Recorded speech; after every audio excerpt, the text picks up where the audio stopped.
आज़ादी का सफ़र, एक नए वतन का ख्वाब। बरसगीर पाक व हिंद में मुसलमान अंग्रेज़ों के दौर में बहुत से मसाइल का शिकार थे। उन्हें अपने मजहब, सकाफत और अपनी पहचान के तहफ़्फ़ुज़ के लिए एक अलगोतन की ज़रूरत महसूस हो रही थी। यह एहसास बदरीजा एक तहरीक बन गया। मुस्लिम लीग ने मुसलमान हिंद के लिए एक अलगोतन का मुतालबा किया। 1940 में लाहौर में मुस्लिम लीग के इजलास में करारदाद पाकिस्तान मंजूर हुई। इस करारदाद में साफ साफ कहा कि है बरसगीर के शुमाल मगरब यावर मशरकी इलाके जहाँ मुसलमान ज़्यादा हैं, उन्हें मिलाकर एक आज़ाद और ख़ुद मुख्तार रियासत बनाई जाए। आखिरकार 14 अगस्त 1947 को पाकिस्तान दुनिया के नक्शे पर एक आज़ाद और ख़ुद मुख्तार मुल्क के तौर पर उभरा। कायद आज़म का किरदार इत्तेहाद और यकीन की अलामत। मोहम्मद अली जिन्नाह, जो कायद आज़म के नाम से मशहूर हुए, ने पाकिस्तान बनाने में बहुत अहम किरदार अदा किया। वो एक अजीम रहनुमा, वकील और सियासतदान थे। उन्होंने मुसलमान हिंद को मुत्तहिद किया और उन्हें एक प्लेटफार्म पर जमा किया। उनका मशहूर नारा इत्तेहाद, तंजीम, यकीन मुसलमान हिंद के लिए रोशनी का मीनार बना।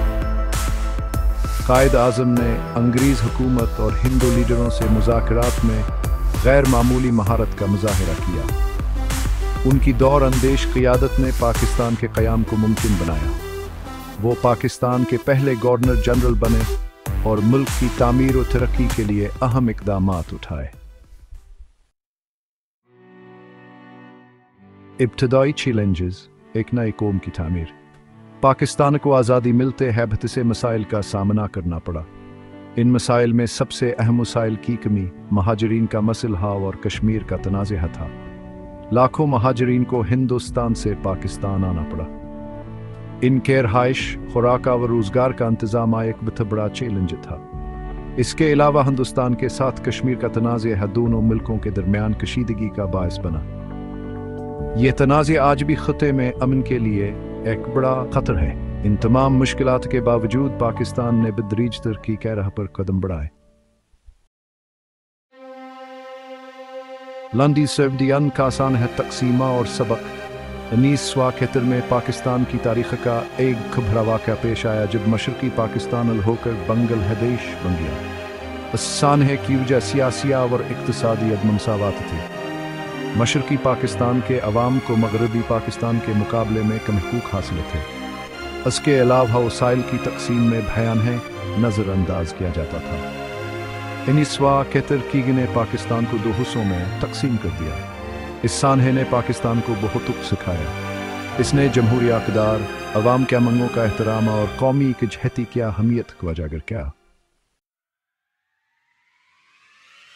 कामयाबियों का सफ़र, एटमी ताकत और जमहूरी जदोजहद। पाकिस्तान ने अपनी मुख्तसर तारीख़ में मुख्तलिफ शाबों में काबिल ज़िक्र कामयाबियाँ हासिल की हैं। 1998 में पाकिस्तान ने एटमी धमाके करके दुनिया को अपनी दफ़ाई सलाहियत से आगाह किया। इसके अलावा पाकिस्तान ने जमहूरियत के लिए मुसलसल जदोजहद की है।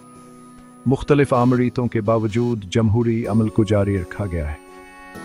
पाकिस्तान ने तालीम, सेहत, इंफॉर्मेशन टेक्नोलॉजी और दीगर शोबों में बेनमाया तरक्की की है। आज पाकिस्तान एक तरक्की पजीर मुल्क है जो आलमी बरादरी में अपना किरदार अदा कर रहा है। पाकिस्तान को अपने क़याम के बाद से मुख्तलिफ चैलेंजेस का सामना रहा है। तमास ने इन चैलेंजेस का डट कर मुकाबला किया है और मुसलसल तरक्की की राह पर गामज़न है।